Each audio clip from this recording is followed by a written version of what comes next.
to my channel. So today we'll be doing a in-depth review of the Lowepro Protactic BP350AW Mark II.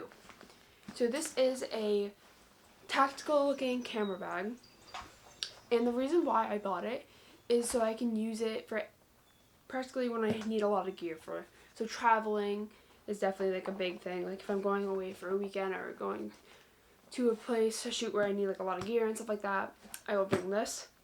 And note that it can be used as a personal item when flying, and it will fit under a seat in front of you. It won't be the most comfortable with the leg situation, but it will fit if need be.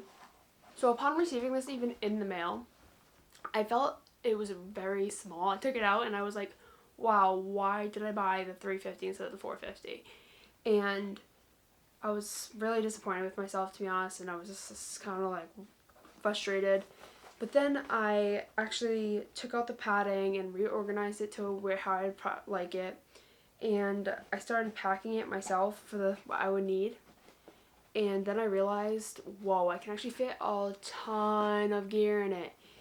I fit so much stuff in here, and it's so thin and small, but I was able to fit so much. Like this bag at one point weighed 20 pounds, and it was definitely packed to the full. Like I had everything from camera gear, from a camera to lenses to accessories for the camera, and just like everyday gear and water bottle.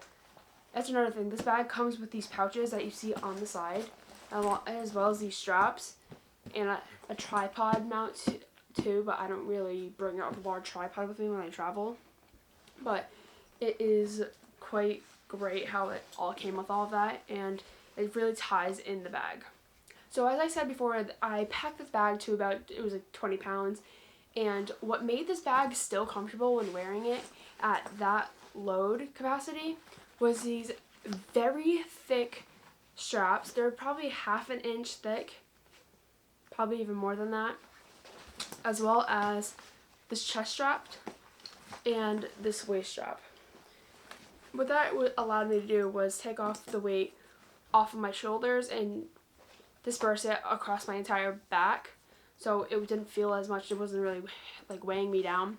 Like I was able to run through multiple airports with this backpack on, and it didn't feel like it was slowing me down. So that was definitely a plus. So when I was running through the airport, it was very obviously it was heavy, but I didn't really notice it, and I was sweating running through the airport.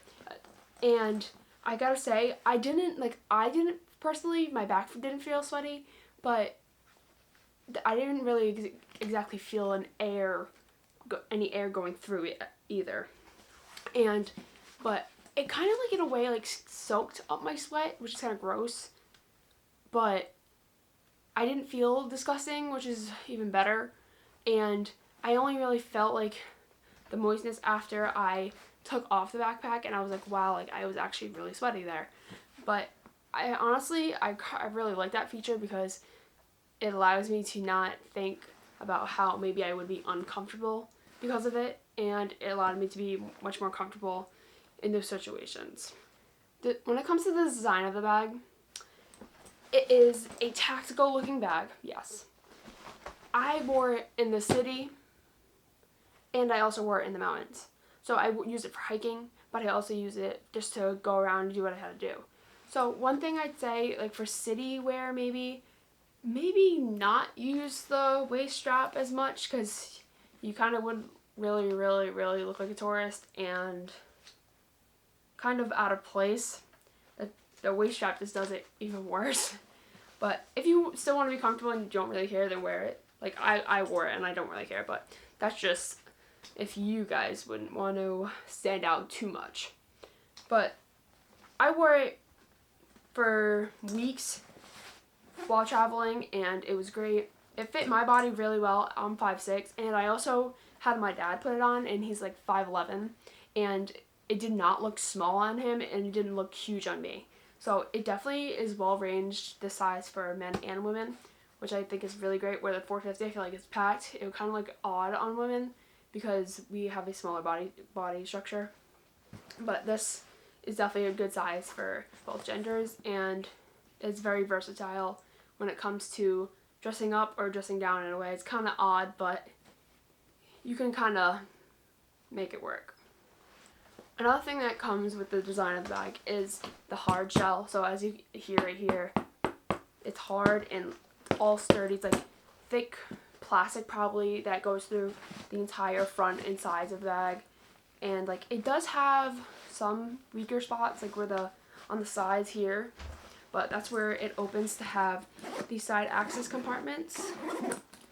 These small zippers on both sides as well. So you can put a camera here and a lens on this side to quick access them if you need be. Here I like to put maybe sometimes an extra battery on the go, so I can just grab it quick, turn my bag, grab it quick, or you can put it on the pockets on the waist strap, which is great. Or as well as I like to put microfiber cloths in the waist strap. So if I need to clean my lens real quick, just wipe off some little dust, dirt, or something like that and blow it off, it's right there.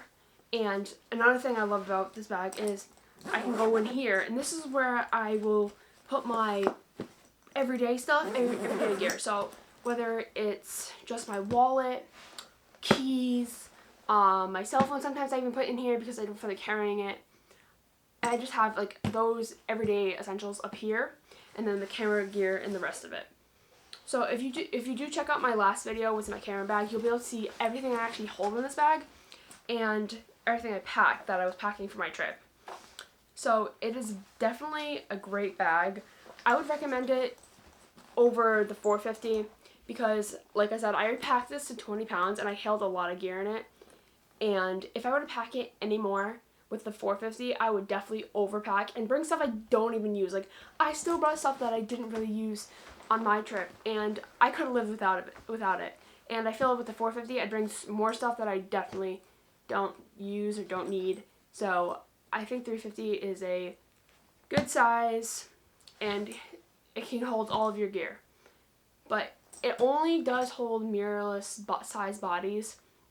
So if you do have a larger Pro DSLR and stuff like that, and cameras like that, you do need to get the 450. But obviously with that comes bigger gear, adds more weight, more stuff, and honestly there's not even really people that use Pro DSLRs anymore, so I still think this is the better option for everyone that does use mirrorless cameras. Like I use the Fujifilm X-T3 and it fits perfectly in here, like absolutely perfectly. I can easily get it out and get it into the bag without any problems. So this is definitely the size I would recommend to anyone, and it's overall just a great bag. It's worth the money, and it's a bag that you can say will last a very, very long time. I recommend it, and I hope you guys enjoyed this video. Like, comment, and subscribe, and I'll catch you guys next time.